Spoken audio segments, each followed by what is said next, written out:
Welcome to the FanDuel Punch-Out. I'm Jason Gilbo, JGilbo11. With me is Russell Clay at Russell J. Clay. Taking a look at tonight's 9-game slate over on FanDuel. And overall, we got ourselves a Coors game, but it seems like it could be a pretty high-scoring night. Yeah, overall, I'm pretty excited about it. There should be quite a few options. Obviously, I don't think we're gonna get any Manny Machados tonight, but we can always hope, right?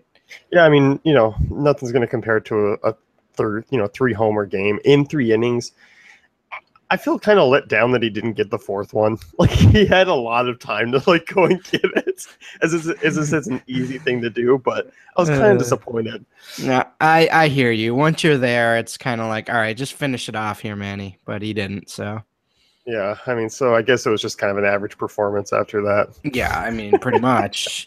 It's kind of like you're building the narrative. Yeah, well, I mean, that first three at bats was great, but let's take a look at 4 through 6. Yeah, what have you done for me since then? Yeah. Yeah, you were awesome, but what else did you do? Yeah, 7 RBIs. How many came in the last three at bats there,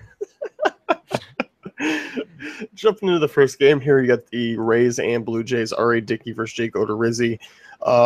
And this one I found kind of interesting just because the Blue Jays are projected for nearly 5 runs.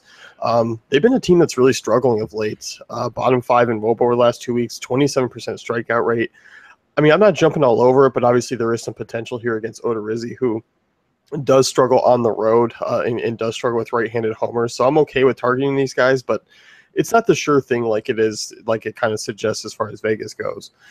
Yeah, it's a strange matchup for sure. I'm not really targeting either of these pitchers. I am kind of annoyed with the Blue Jays right now, though. I'm like not on speaking terms with them, honestly. They've been really strange of late. This should be another exploitable matchup in a he's not an ace type of way, but I don't know. We'll see. Yeah, I mean, to me, I mean, obviously Odorizzi's been pitching well of late, but obviously he does have his down games at times. I mean, they do come on the road, with the 1.44 horns per nine to right-handed bats. I mean, obviously, Devin Travis, Bautista, Donaldson, and Encarnacion all have home run potential, and I'm fine with them using them in GPPs, especially at the Encarnacion and Bautista price tag. I mean, 3.7's not that bad. Travis, I like quite a bit as a value kind of second base option. Right. I mean, obviously, Odorizzi hasn't allowed an earned run in his last 3 starts, but A's, the A's, Yankees, and Royals aren't necessarily the powerhouses of the majors here. Yeah, I mean, a little bit of a different line to kind of go and attack. Yeah. But for me, I mean, I don't think outside of Travis, so I don't mind in cash. I'm just kind of using the rest of these guys in GPPs. Mm-hmm. As far as the Rays go, I don't mind some of the right-handed bats here. Evan Longoria, Nick Franklin, if you're looking for a value at second base. But as you mentioned, I mean, I'm not really looking to target this game. Maybe a Forsythe 3.5. Not really looking at the lefties. But obviously Brad Miller could be a potential play for upside.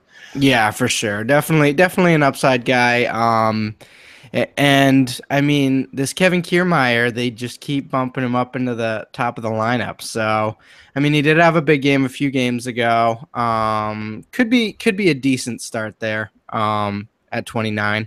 Yeah, definitely. And I think given the Rays run total is right around 4, I don't know. I mean, it definitely could be something that definitely hits the over just because Dickey has had those blow-up games. I mean, Dickey does have like a good start in him once every 5 starts, and he just had that in his last one. So I'm kind of expecting a downgrade since he gives up a ton of hits and a ton of homers. Mm-hmm.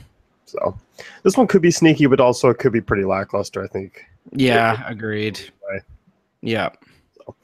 Giants and Marlins next here. Jose Fernandez versus Johnny Cueto. And this one, obviously, the lowest total on the day.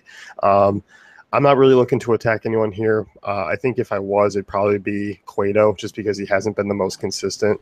So I'm okay with using some of these guys at these prices, like a Yelich at 3K or Stanton at 3.4. Even though Ozuna 2,900, just because those are the highest producers of this offense, and just kind of hoping that maybe Cueto kind of falls back as he has a couple starts over the last 5 or 6. Yeah, for sure. I mean, I think those are some decent deep tournament plays. I'm okay with Ozuna and Stanton and Yelich. Probably stay away from the rest of them though. I think those are the guys that really are have the potential to sort of knock Cueto around, you know? Yeah, definitely. And on the other side, I mean, I'm not really looking to use Giants against Fernandez. I mean, it would just be a really contrarian play, and I can't even name a guy that I feel comfortable throwing out. I mean, it's just Fernandez just that good. He just keeps me away from everyone. I mean, unless you want to, do you want to call it? Do you want to call No, stacking Giants here? no. It's just so frustrating because 2 starts ago it was like I said those things, and then he gave up 5 runs. You know, that's all I'm saying. So what's in your read today? I mean, Giants are going to. I think he's gonna smash the Giants. That's my read. But I mean, that was my read last time too. So let's go, Jose. Get it together. Get your life together, sir. No drinking before game day, please. Yeah, I mean, I think he should be fine. I mean, I guess if anyone, a Brandon Belt might be the only one I'll possibly name, just given he does have some potential from the left side, but that's about it. Nothing's a guarantee is basically what I'm saying, but he's definitely a cash arm with this matchup. Yeah, definitely. Braves and Brewers here next. Zach Davies versus Rob Whalen. And oddly enough, I kind of like the Braves bats. Yeah, I mean they're kind of not awful. Like they've kind of been not awful for a while, and they're not good, but they're not totally exploitable anymore. Where you can just target them like borderline cash games with bad arms now. I don't think that's the case. So, in terms of Zach Davies, it's just not going to work out for you. I kind of like Freddie Freeman quite a bit, and even a Matt Kemp. Yeah, I do too. I mean, those are two great price tags. I mean, and I think still they're going to go relatively low just because the Braves, I mean, they just kind of hold that name where, oh, it's just the Braves, and, they look away. But obviously in that ballpark, there is a lot of home run potential with those two names alone. In Coyote, I mean, at 3K leading off, I think that's a solid value. Outside of that, it's, I'm not diving down into the deeper parts of the lineup, but there are 3 guys there that do have some potential. For sure. As far as the Brewers side goes, I mean, they've been a team that's really cruising of late. I mean, Ryan Braun coming off a terrific series in Arizona. Same thing with Villar. I mean, obviously you're paying up over 4K to get him, but I mean, they've definitely shown the upside of late. And obviously it's a solid matchup against Whalen. Yeah, Braun's been rolling of late. So I mean, I think he's a cash game guy. Even with righty on righty, obviously Braun. Solid against both sides. So I like that. I mean, Hernan for 29, that's a pretty solid value as well. So and I know you don't like Chris Carter, but I think that's a decent punt option at 35. Yeah, I mean, he's a guy. I mean, obviously Whalen doesn't miss many bats, and that's kind of Carter's downfall is the strikeout rate. But I'm okay with it in GPPs. Yeah. Definitely, in Miller Park, there's obviously some upside there for basically all the power hitters here. Mm-hmm.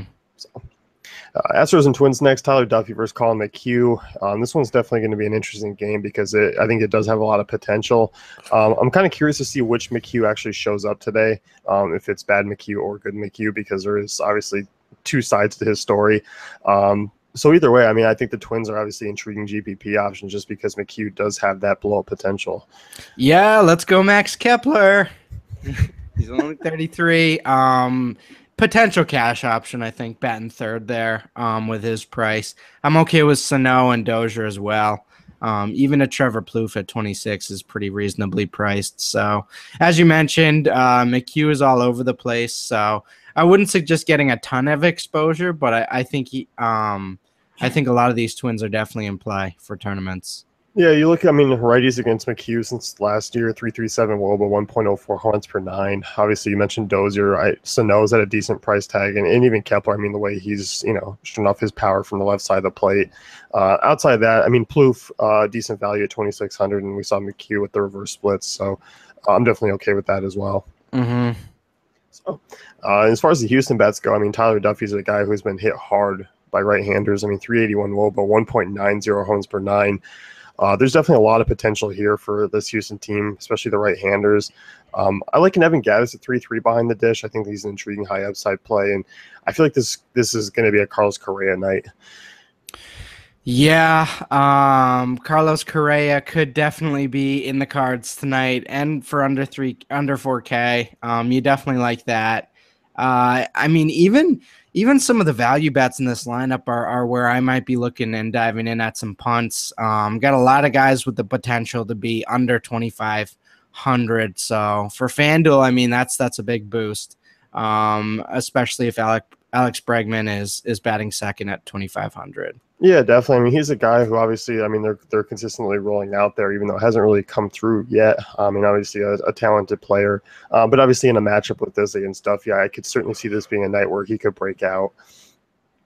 Yeah, absolutely. And I just think when you look at this lineup, I'm not necessarily all in on Springer and Altuve, but Correa, maybe a Gaddis, like the value bats in this Astros lineup is where I'm looking. Yeah, certainly. And given the fact that the front five are all right-handed, I mean, I think it does create a stacking opportunity. But obviously, it is a little expensive. Mm-hmm. So, Reds and Cardinals here: Michael Walker versus Cody Reed, and I think at this point, I mean, Steven Piscotty just stands out as the elite option in this game, just given the fact that he's hit lefties incredibly well. You look at Cody Reed, I mean, 408 WOBA to right-handers, giving up a ton of homers, 2.73 homers per nine. I like the right-handed bats here. I mean, they're all really intriguing. They're all kind of at a decent price or even lower. Yeah, this is a bad matchup for Cody Reed. I think you can go with two through four there. With Holiday, Piscotty, and Yorko. And that's just a great value. That doesn't even sting. For a lineup that's projected for almost 5.5 runs, I mean, that's kind of what you're looking at there. That's a ton of upside. I'm not even afraid of a Matt Carpenter at 4K, especially with those guys around him and how they're priced. So this is a really nice lineup in terms of price that I don't think we normally see a discount like this for the Cardinals. No, definitely not. And all those names you mentioned, I mean, at really solid, potential, especially against the lefty. And given the fact that Reed just continues to struggle, and especially giving up the long ball. I mean, I know he's away from home, but obviously there's still tons of potential there. I mean, Cardinals have been a little bit disappointing of late, but obviously I think this is a matchup where they can definitely bounce back. Right. Yeah. I think we're looking for a bounce back type of move, maybe get a little lower ownership than normal type of situation. Yeah, definitely. And as far as the red side, I mean, for me, there's really just two guys I'm looking at, and that's Billy Hamilton at 3K. Just because we know his stolen base ups. I mean, obviously we saw that yesterday, 4 stolen bases against Garrett Cole and the Pirates. So I'm okay with using him at 3K. And Adam Duvall, 3,100. Waka's, average against right-handed bats, 322 WOBA, 1.09 homers per nine.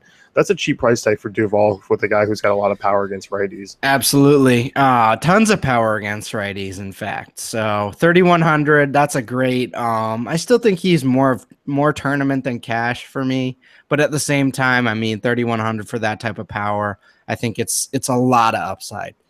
Yeah. So, yeah, definitely like that.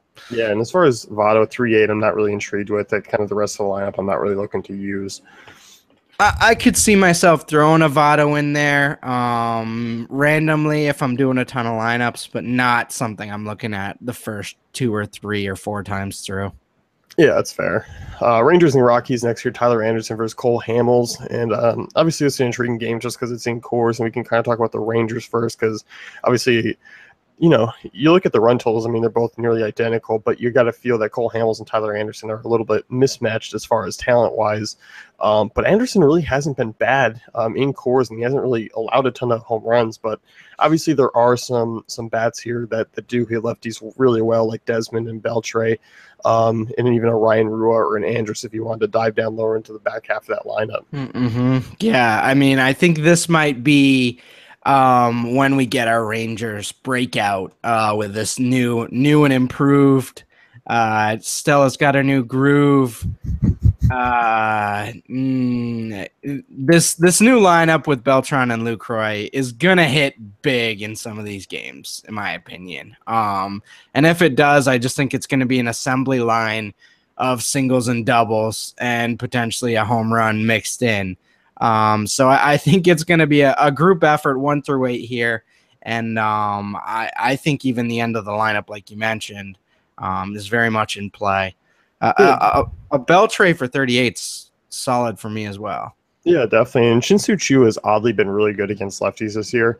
I mean, something to consider. I mean, Yeah. just given the fact that I don't know if people know that or if people are kind of going to go over and overlook him, but he has been solid against lefties. And obviously, there is some upside. And given the fact that he's the same price as Desmond, obviously you're going to gloss over and go right to the right-handed bat who has that notable number that you know about already against Mhm. left-handers. So Choo could be kind of an underrated play tonight. Yeah, and keep an eye on Beltran. If he's not in the lineup, obviously Beltran moves up, which you got to like in Coors, I think. Yeah, certainly. And on the Rocky side, I mean, um, I think you can kind of look at the right-handers just because you look at Cole Hamels.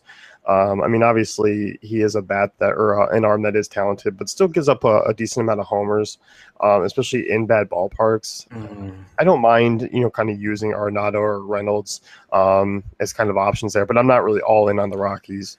Yeah, could this be a fade the Rockies night? I know they're projected for 5 runs, obviously, but you certainly pay for that, and they're facing a pretty good arm. Uh, you don't want to fully fade Arenado, I don't think, but at the same time, if you want to just get more exposure to other lineups, I think that's totally viable. That's a tough matchup for them. Yeah, I think so. I mean, you look at the Cardinals and their home run potential against Reed. You look at the Astros. I mean, the Brewers, the Braves, even. I mean, there's some guys in good stadiums and some good spots to do some Mhm. damage outside of cores. Definitely. And I mean, I'm not saying Hamels has been perfect. He certainly hasn't been. But this is a decent matchup with Cargo and Blackman being lefties. I mean, he's crushed lefties this year. So you really, once you get past Arenado, which obviously is a big if, there's not that many intimidating names, you know? It's Yeah, just kind of definitely. like Mark Reynolds and Ryan Rayburn, which doesn't totally freak me out, you know? Yeah, I mean, certainly. I mean, you go down. Yeah, the back half of the lineup is something that's kind of lackluster. I mean, we talked about the Rangers and using their back half. I can't see that, with the same potential there with Colorado. Right. So, yeah, definitely should be a fun one, but I think it's definitely one where I think you can avoid Rockets if you wanted to. Yep. Orioles and A's next year. You got Kevin Gossman, Kendall Graveman, obviously in Oakland. Orioles still projected for over 4.5 runs. Obviously, I'm intrigued in the matchup against Graveman. Graveman's a guy who struggles with lefties, 346 WOBA allowed, and even right-handers. I mean, we've seen some home run potential there, 1.44 homers per nine. To righties. So once again, I mean, I'm okay with using the Orioles bats. I'm not expecting a 10-run performance like yesterday, but I do expect some production out of some of these guys. Yeah, this is solid. Definitely like these prices again. Adam Jones at 36, Machado at 39, Chris Davis at 36. So I'm looking at those three for sure. And Hyun-Soo Kim, I mean, he's just sitting there. I think that's a viable 4-person stack. Super cheap, projected for 4.5 runs. So that's adding up to me. Yeah, no, I'm in agreement. I do like this team. I think they're going to be a little bit lower owned. Just heading into Oakland and given the fact that they don't jump out at you as a good offense as far as the rest of the guys like the Cardinals or the Rangers or Mhm. teams like that. Right. You might get him. I mean, I'm going to assume Machado is going to be the highest owned Orioles. I don't know why, but I just kind of assume that he is. No, Yeah, no, what could lead dude. to that? No, definitely Adam Jones, man. After yesterday, yeah, Could be a Matt Wieters. Could be a yeah, Matt Wieters. yeah. You know what? Hey, JJ Hardy did have a homer yesterday, so there you go. But I mean, obviously, I think they're definitely Yeah, usable. Really, I mean, I don't mind even diving down to those bad guys that we just mentioned, like the Scope Wieters I or know Hardy. we were joking, but it's kind of like, well, actually, that's not a bad idea either. I like this lineup a lot. So if I was doing the stacking article today, they'd probably. I think I am doing the stacking article today. So. Yeah, that would be nice if you knew your schedule. But they're definitely going to be in there for sure. Yeah. And as far as the A's go, I mean, I'm a big fan of Gossman, but I kind of like Chris Davis as a GPP guy at 3,200. Just given the fact that Gossman, I mean, you go back to last year, 2.23 home runs per nine to right-handers, and Chris Davis has a ton of power. And Gossman's pretty tough on lefties, so I'm not really in on the rest of the A's lineup. Yeah, reverse splits guy. Obviously that affects the way you look at this A's lineup.